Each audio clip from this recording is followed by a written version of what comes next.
Transisi itu berarti replikasi, dan replikasi itu selalu menjadi pertanyaan, mau dibawa kemana 8 model yang sudah 8 lokasi yang sudah diimplementasi dengan model intervensi pencerah Nusantara untuk COVID.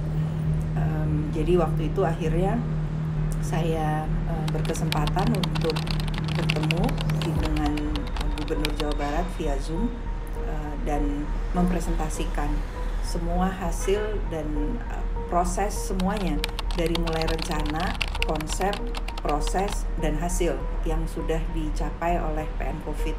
Karena memang model PN COVID itu diimplementasikan 1 di Puskesmas di Tanjung Priuk di DKI Jakarta dan 7 di Bandung.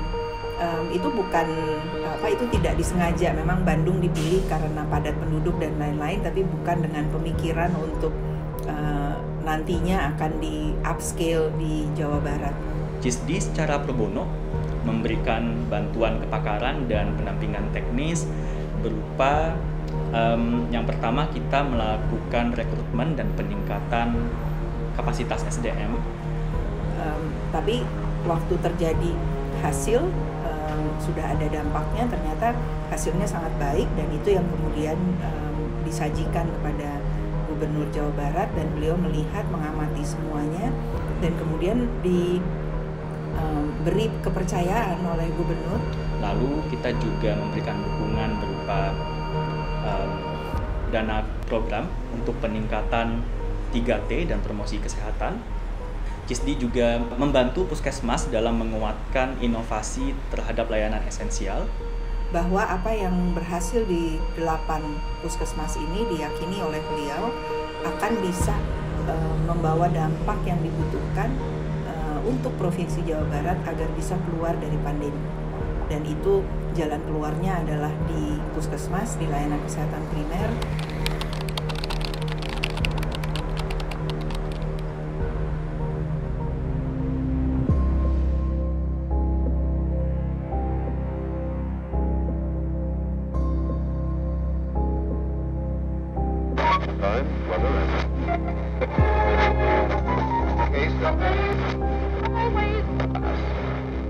November 2020 dilaporkan angka kasus COVID-19 di Indonesia telah mencapai 474.455, di mana tiap hari naik 4.106 kasus. Angka kematian tinggi, belasan ribu orang telah gugur. Saat ini Jawa Barat menempati urutan ketiga jumlah kasus harian di Indonesia. Gubernur Jawa Barat memanggil kaum muda pilihan untuk terjun menyelesaikan pandemi dari puskesmas. Hari ini tingkat keterisian selalu penuh dan itu tidak bisa dibohongi. Itu untuk COVID harus 30%, Pak. Jadi kalau sebuah rumah sakit punya 300 bed, itu 100-nya wajib untuk COVID. Ini lagi perang, semua rumah sakit swasta nggak boleh menolak. Kita perkuat benteng di puskesmas kita, harus ada SDM baru khusus COVID. Ada 6.900 tenaga kesehatan muda yang ingin terlibat aktif di program ini. Pada 15 Maret 2021, kita mendapatkan 500 tenaga kesehatan Puspa yang terpilih untuk memulai program ini.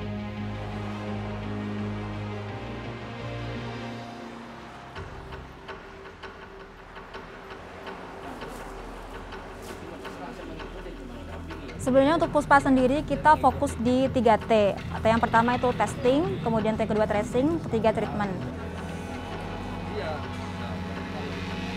Kami akan melakukan semacam nanti langsung swab di tempat, terutama pada kelompok rentan ya.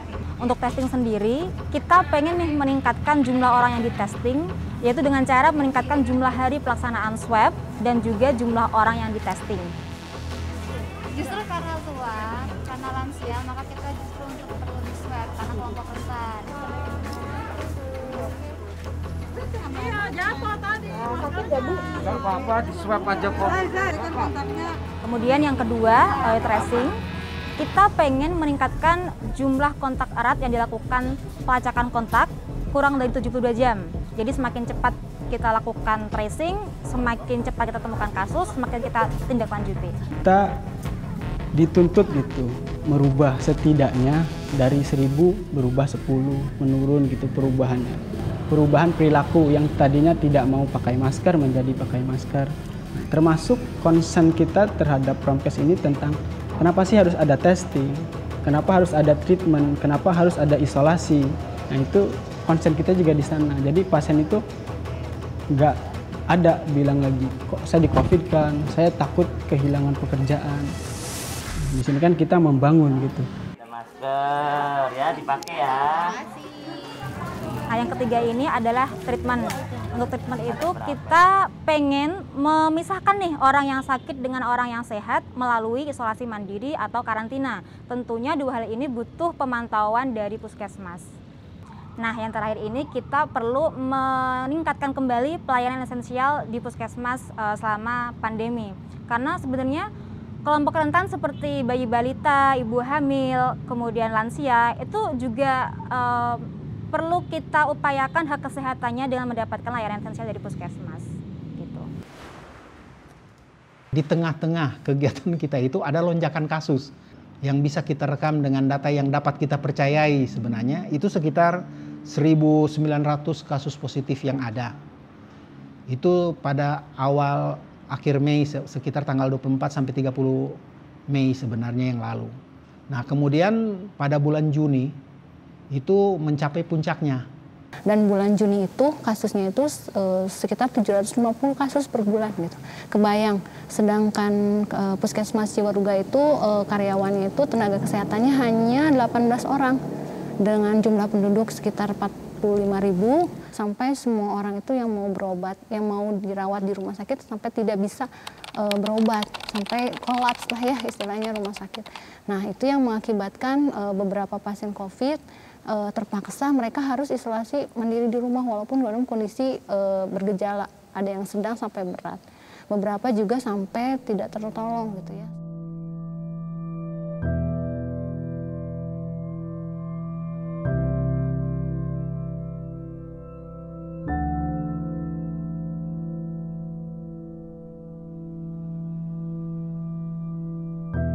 Sedih, takut, karena pada saat itu ada 2 orang supervisor kabupaten kota Puspa yang meninggal karena COVID. Ada hampir 40% kalau saya tidak salah nakes Puspa yang direkrut oleh Puspa yang terpapar. Banyak yang secara psikologis tertekan, kesehatan mentalnya terganggu. Saya rasanya itu mimpi buruk ya. Bulan Juni sampai Juli itu memang jadi masa kelam ya kayaknya. Banyak sekali pasien yang tidak bisa mengakses rumah sakit gitu. Walaupun gejalanya dia udah sedang bahkan ada yang berat gitu.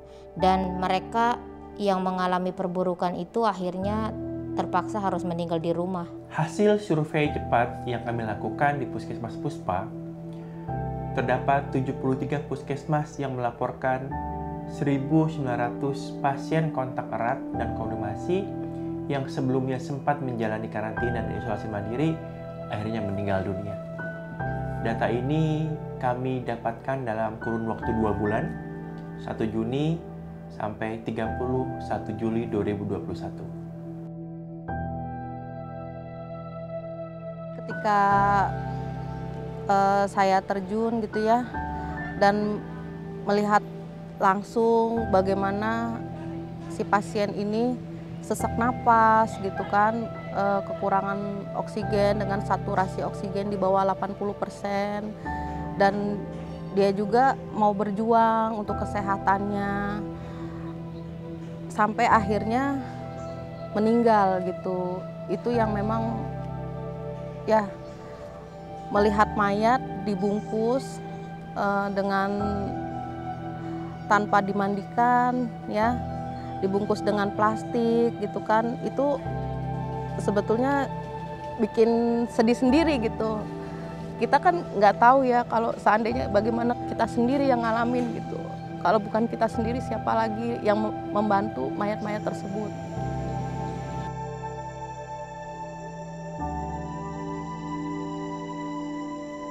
hebatnya yang tersisa yang masih sehat itu terus pokoknya terus maju cari siapa berapa pasien dalam isolasi mandiri, apalagi inovasi yang bisa dilakukan, bikin shelter, cari kemitraan untuk shelter, semua pihak turun tangan, itu melegakan.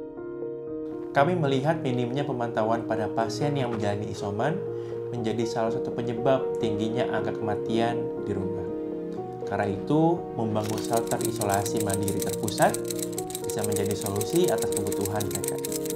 Puspa bersama masyarakat bergotong royong untuk membangun shelter berbasis komunitas, sehingga warga bisa isoman dan dipantau dengan optimal oleh nakes yang ada di puskesmas.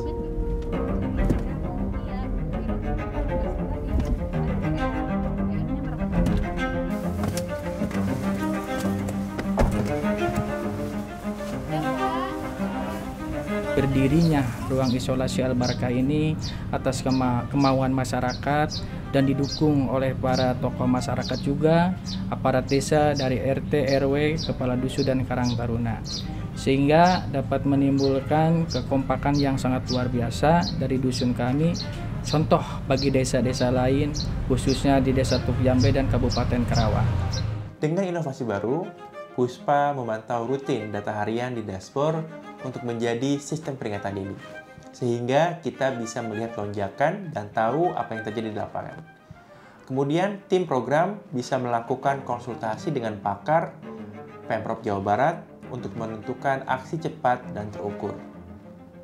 Jadi, saat lonjakan kasus, Puspa melakukan beberapa aksi. Ada 4 aksi utamanya. Pertama, kita mendorong penggunaan antigen untuk diagnosis sesuai dengan pedoman dari Kementerian Kesehatan. Sebelumnya mereka pakai PCR yang masa tunggunya bisa sampai 7-9 hari. Hal ini memperluas dan mempercepat penemuan kasus konfirmasi dan pelacakan kontak. Pemprov Jawa Barat juga mendukung dengan mengirimkan tambahan antigen untuk setiap puskesmas. Yang kedua, kita melakukan kontak listing dan perluasan definisi kontak erat tanpa perlu melihat kriteria waktu dan jarak. Ketiga, kita menambah relawan mahasiswa untuk membantu tracing dan pemantauan pasien isolasi mandiri secara online karena saat itu hampir 30% nakes Puspa terkonfirmasi COVID-19. Keempat, kita mendistribusikan bantuan 100 oksigen konsentrator dari Mitra Cisdi untuk membantu puskesmas memberikan layanan pada pasien yang menjalani isolasi mandiri maupun terpusat yang membutuhkan dukungan oksigen.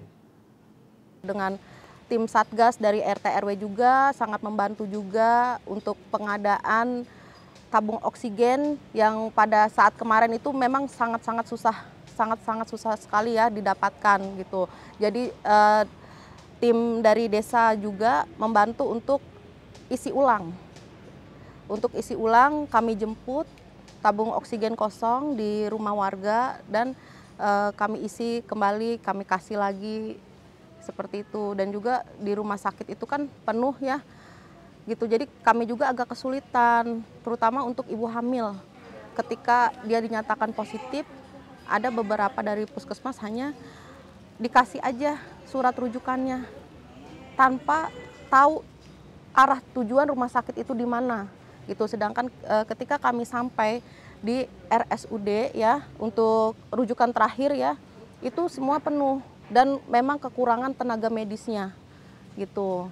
Jadi mereka harus menunggu supaya mereka dapat kamar dan supaya ditangani sampai dari desa kami pun meninggalkan damkar ambulan agar si pasien kami, warga kami itu bisa tertangani karena kurangnya damkar dari rumah sakit sendiri. Saya sangat bersyukur ya, tidak ada usaha yang sia-sia, itu yang saya rasakan gitu. Dan semua tim Satgas Desa juga merasakan bagaimana kami bekerja sama semua, tetap promkes, promo kesehatan yang sudah kami lakukan terus sampai akhirnya dari Mekar Mukti posisi pertama untuk COVID dan sekarang malah hampir sudah zona hijau gitu. Itu saya sangat bersyukur sekali.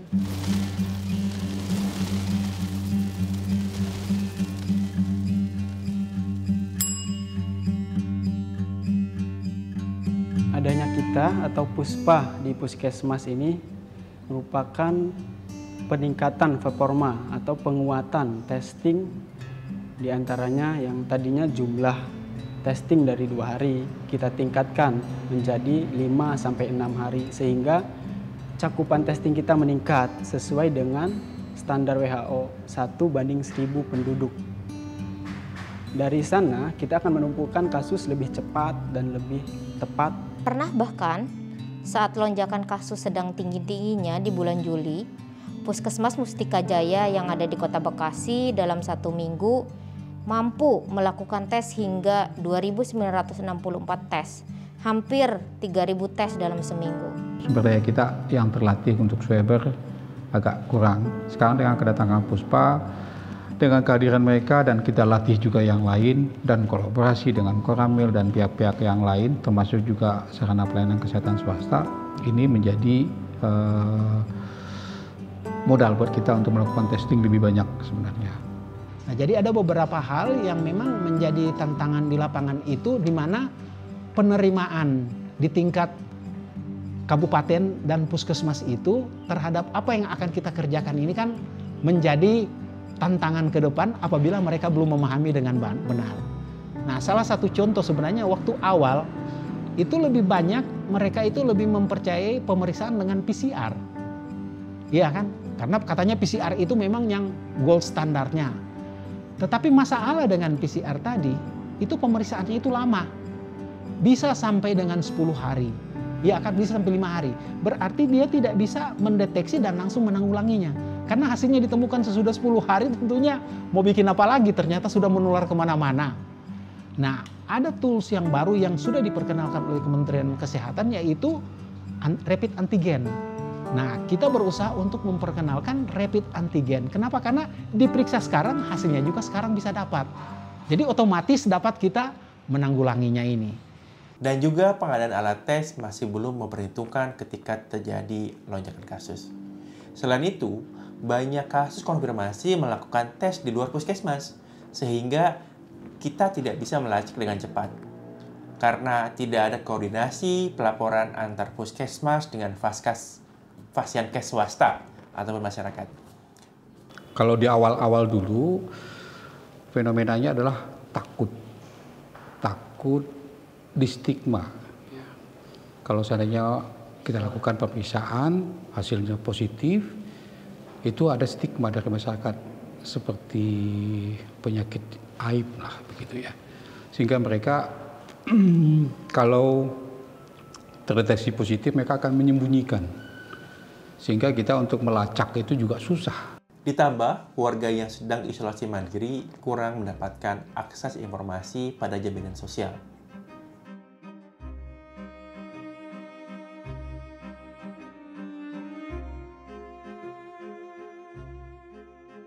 Dari kasus 1 positif, kita harus menemukan minimalnya 15 orang. Itu standar dari Puspa. Kalau standar dari WHO, kita harus menemukan 30 kontak erat. Pertama mereka memperkenalkan untuk tracing itu mereka ekspansi dengan membuat kontak listing. Selama ini kan langsung kontak erat, itu masyarakat menolak. Tapi kita buat dulu kontak listing, dari kontak listing baru kita mencari untuk kontak erat. Yang kedua tadi menambah jumlah hari untuk tracing, ya kan? Nah, yang ketiga kita melibatkan kader. Kader itu di masyarakat itu sangat penting untuk membantu. Testing pun juga demikian, Pak. Jadi testing pun juga kita melibatkan kader, melibatkan FKTP, artinya swasta-swasta, laboratorium swasta itu untuk melakukan pemeriksaan. Kita melibatkan kader juga untuk membujuk agar supaya masyarakat juga memeriksa, juga melakukannya pada layanan-layanan tertentu seperti akses di pustunya, bidan desanya, posyandunya, posbindu, pada waktu vaksinasi itu kita kerjakan. Itu kenapa sehingga testingnya itu berjalan dengan baik. Dalam mengatasi pandemi ya, penanganan pandemi COVID-19 yang saya rasakan juga tim Puspa sangat berperan ya. Dalam hal ini mereka sudah melakukan pelatihan kepada kader SBM, surveillance berbasis masyarakat ya. Kader SBM ini sangat membantu kami dalam penanganan 3T. Jadi mereka perpanjangan tangan puskesmas yang langsung ke masyarakat. Kekhususan untuk surveillance berbasis masyarakat. Jadi resepnya itu adalah whole of society approach and whole of government approach. CISD menggerakkan masyarakat supaya ikut merasa punya ownership terhadap sistem kesehatan, terutama layanan kesehatan primer.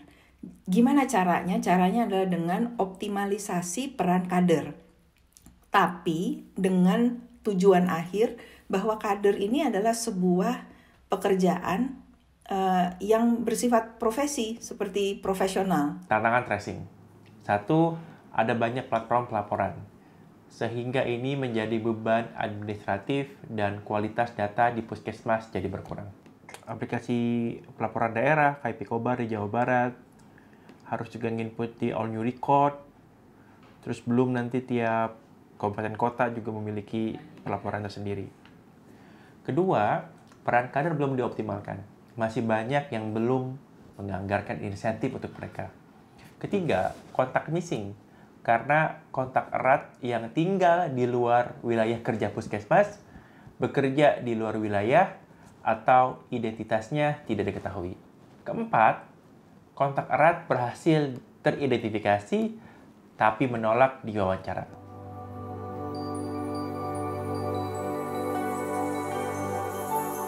Pasien-pasien yang positif itu biasanya mereka laporan sebelum ke puskesmas, dia laporan ke RT RW, ke kader gitu. Nah, dari mereka dibantu untuk dilaporkan kepada puskesmas. Selain itu juga kan yang namanya penyakit COVID itu bukan hanya pengobatannya itu obat, tapi perlu pemantauan karena masa menularnya yang panjang. Kenapa terbentuk detektif COVID itu untuk membantu kita dalam hal pemantauan? Karena kita sebagai tenaga kesehatan otomatis tidak bisa langsung memantau langsung pasien COVID. Nah, makanya dengan adanya relawan dari kader RT RW itu sangat membantu pemantauan. Jadi mereka pun selain membantu pemantauan, pelaporan, juga melakukan bantuan misalnya logistik, obat-obatan yang dari puskesmas gitu dibantu. Karena detektif COVID itu para RT RW itu kan rumahnya juga sama gitu, di sana-sana juga, jadi sekalian membantu tetangganya juga gitu kan. Dari kelurahan itu di lingkungan dibagikan tempat cuci tangan, terus alat semprotan disinfektan, dan juga tiap ada laporan atau ada kasus warga yang terpapar COVID, Satgas COVID kelurahan mengadakan penyemprotan ke lingkungan di mana warga yang terkena tersebut. Gitu ya, ini pertama kali kita selama off gitu ya, ini kita baru ada kegiatan lagi. Kita ada posyandu tapi door to door, itu pun posyandu pemberian vitamin di bulan Februari, Agustus, hanya itu gitu. Kalau yang ini benar-benar dibuka gitu di tempat gitu kan. Kalau biasanya kita door to door ya itu hanya 2 karena kan memang harus diberikan. Kalau untuk vitamin A itu kan Februari dan Maret gitu. Rasanya bahagia banget gitu. Jadi karena kebahagiaan kita itu bisa membantu gitu kan, karena sebaik-baiknya orang kan bermanfaat untuk orang lain gitu. Kalau kita ibu-ibu kan nggak bisa kerja apa, ini yang kita bisa lakukan gitu kan, membantu daripada kita nggak ada kerjaan kan gitu kan, kita ngajak woro-woro bayi balita, ibu hamil untuk periksa gratis gitu, terus dapat PNT pula, dapat door prize pula, dapat ilmu pula, dapat penyuluhan tanpa membayar gitu kan. Jadi antusiasme warga tuh senang banget kalau posyandu tuh udah dibuka lagi. Semoga kedepannya ini awal dan berikut-berikutnya sudah dibuka lagi, COVID udah nggak ada di Indonesia.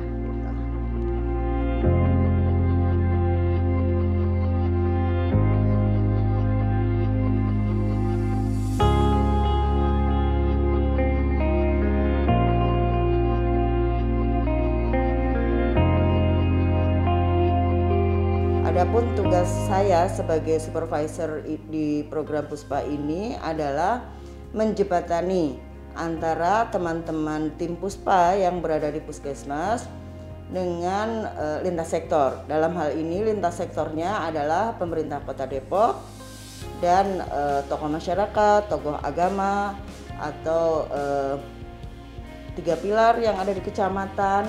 Artinya ketika kita melihat program Puspa itu bagus ya, artinya bisa mengidentifikasi permasalahan di sana. Nah, kami dari Dinas Kesehatan dengan anggarannya ada, juga melakukan rekrutmen untuk tenaga-tenaga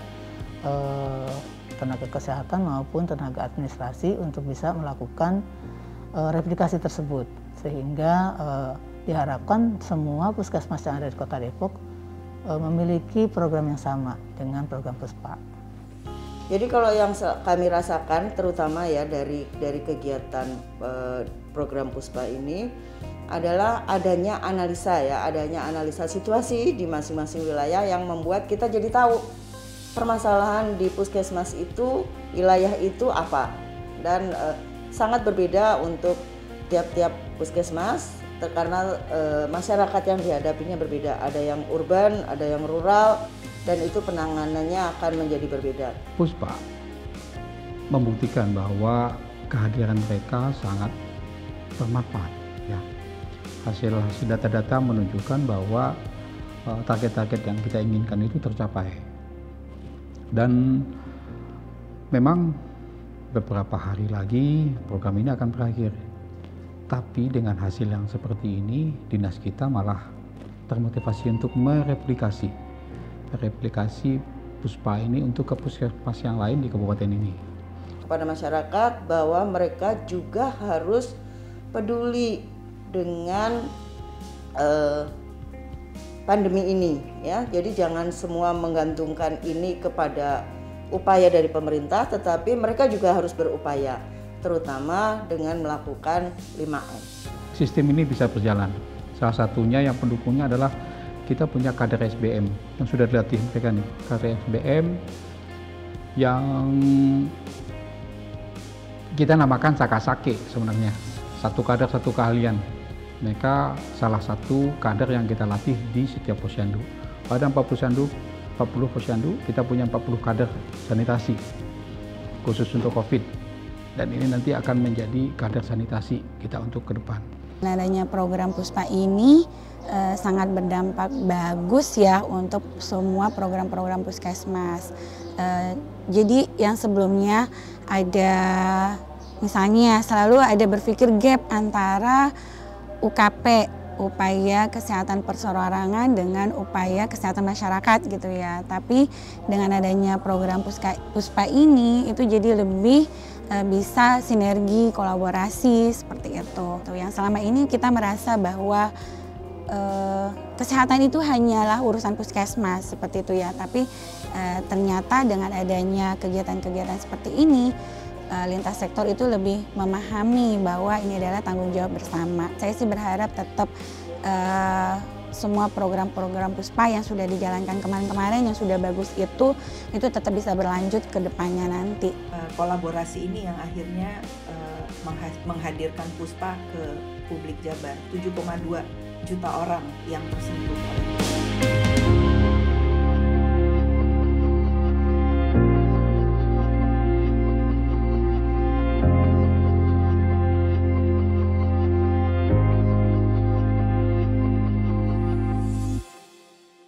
Sekarang Puspanya udah selesai, how do you feel? Lega, karena rasanya ada banyak nyawa terselamatkan di dalam kondisi yang hampir tidak mungkin untuk menyelamatkan nyawa manusia, dan ini bisa dipakai oleh pemerintah Provinsi Jawa Barat sebagai dasar kebijakan yang selanjutnya.